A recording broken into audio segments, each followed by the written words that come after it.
Welcome to Hong Kong Brief. The content of the briefing includes Hong Kong stocks inch up awaiting boost from China's two sessions.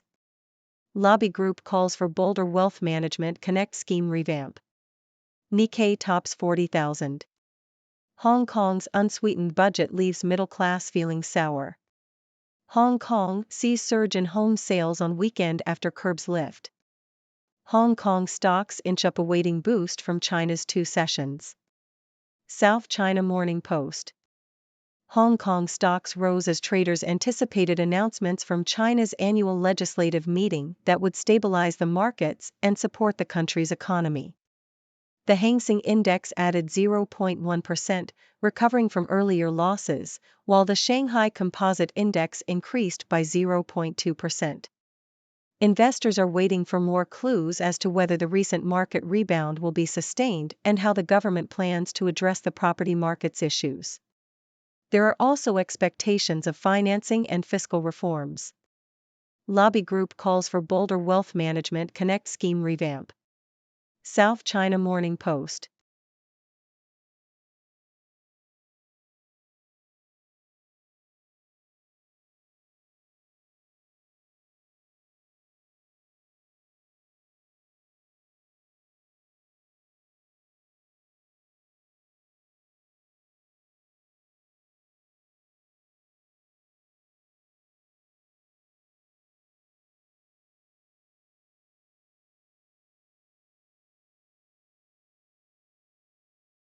Nikkei tops 40,000. Associated Press. Japan's Nikkei 225 share benchmark reached 40,000 for the first time on Monday, driven by strong demand for technology shares.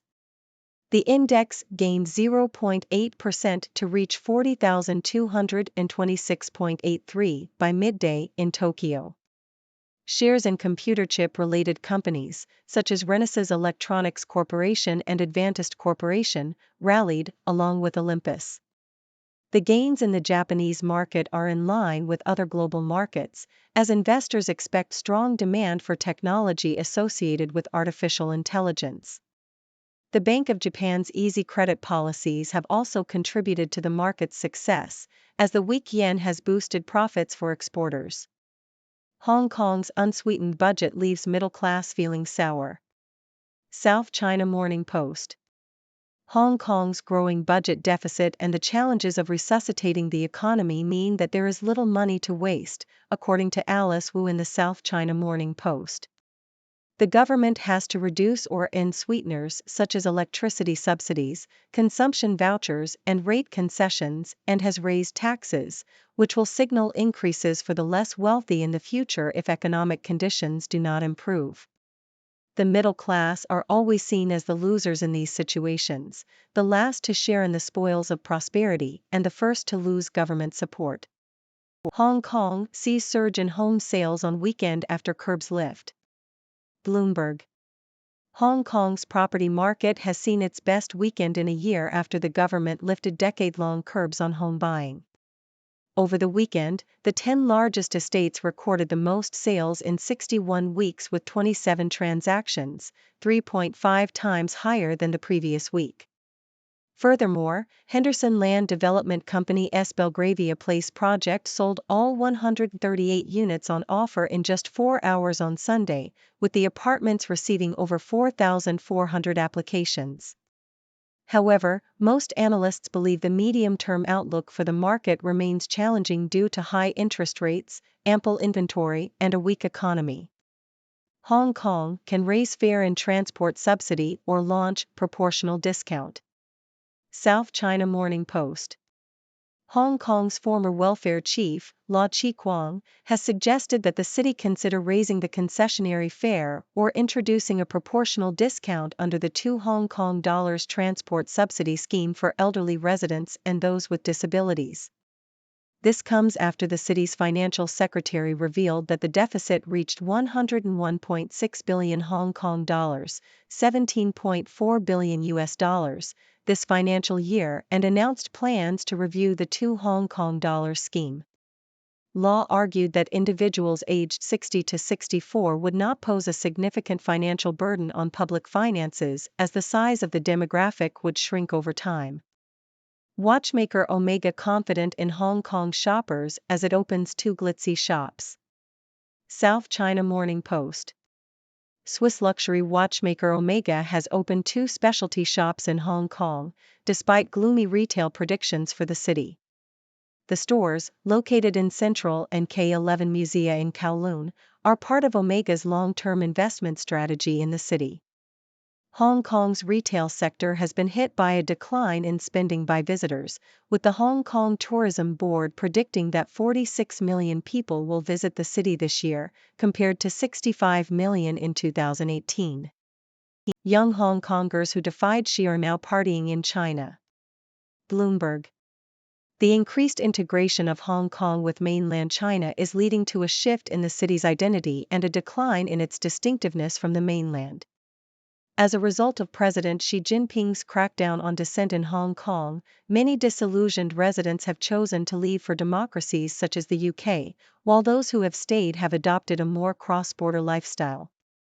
Infrastructure improvements have made travel between Hong Kong and the mainland more convenient and affordable, leading to a surge in Hong Kongers visiting cities like Shenzhen for shopping and entertainment. This trend is playing into Xi's plan to integrate Hong Kong with nearby cities into the Greater Bay Area, which Beijing hopes will rival Silicon Valley in terms of innovation and economic output. However, some experts warn that this integration could erode Hong Kong's unique identity and cause the city to be marginalized.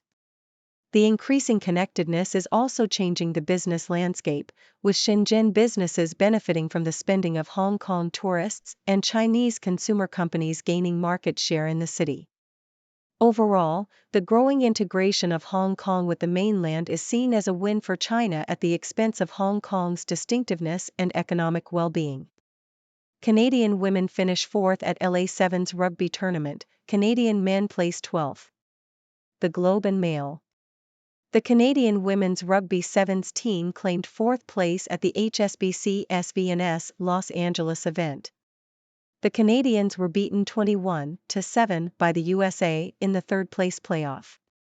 The US team won the game after captain Nia Tapper opened the scoring with a try and Steph Rovetti scored early in the second half. The US were awarded a penalty try and the Canadian team sinbinned with Asia Hogan Rochester shoving an American player away. New Zealand won the women's final against Australia 29-14. Can China's NPC meeting provide the much-needed spark markets need? South China Morning Post. Traders are awaiting China's annual legislative meeting, the National People's Congress, NPC, for clues about whether the recent market rebound will sustain. The NPC will set the nation's economic agenda for the year, and key topics to watch include policies to tackle the property market's woes, financing and fiscal reforms, and demand-side stimulus measures to boost consumption. Investors fear the rally could be short-lived due to a lack of strong stimulus, but the market could receive a boost if the budget deficit ratio surpasses 3 to 3.5%. Weightlifter taught by YouTube achieves a Hong Kong first in borrowed tracksuit. South China Morning Post. Matthew Tung Jiayuan has become Hong Kong's first representative in weightlifting for over a decade, finishing 5th in the men's 96 kg division at the Asian Championships in Uzbekistan last month. Tung funded the trip himself and even had to borrow a tracksuit. He now hopes to compete at the Asian Championships next year and the Asian Games in 2026. Tung contracted COVID-19 a week before the event but still managed to compete. Despite minimal support, Tung reached a level where he can compete with some of the best athletes in Asia, according to his coach. Canadian women's rugby sevens team finishes 4th in Los Angeles with loss to U.S. CBC. The Canadian women's rugby sevens team finished in 4th place at the HSBC SVNS Los Angeles tournament. The team lost 21-7 to the United States in the 3rd place playoff. The Canadian men's team also struggled, finishing last in the tournament after a 28-15 loss to South Africa in the 11th place playoff. The Canadian women had previously defeated France 28-19 in the quarterfinals, before losing to New Zealand 31-12 in the semi-finals. The Canadian men have finished last in 4 of the 5 events this season. Hong Kong key to Citigroup's Asia Wealth Business Expansion Plan. South China Morning Post.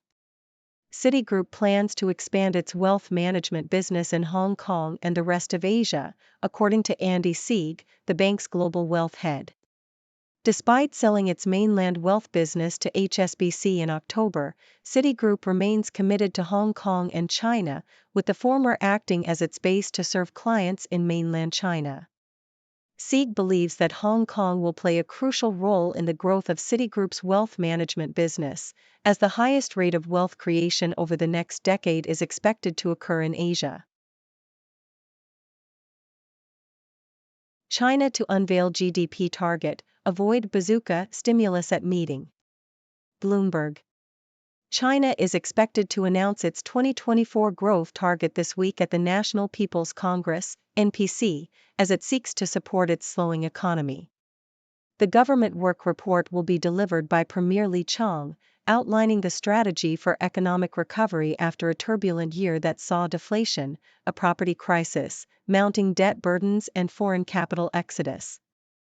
Investors will be looking for signals on policy priorities and stimulus plans, with an annual growth target of around 5% expected. The government will also focus on fiscal stimulus, new economic drivers, and plans to boost consumption. China's policy stance is predicted to be growth-friendly but not a bazooka-type stimulus. The NPC is China's most high-profile annual political gathering.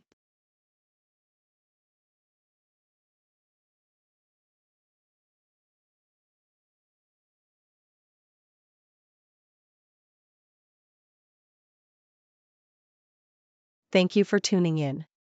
The content above showcases the latest briefing reports and analytical synopses, thoughtfully curated by the 6Do team.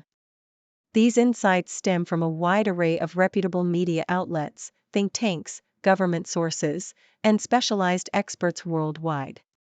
We encourage you to explore these sources for a comprehensive perspective.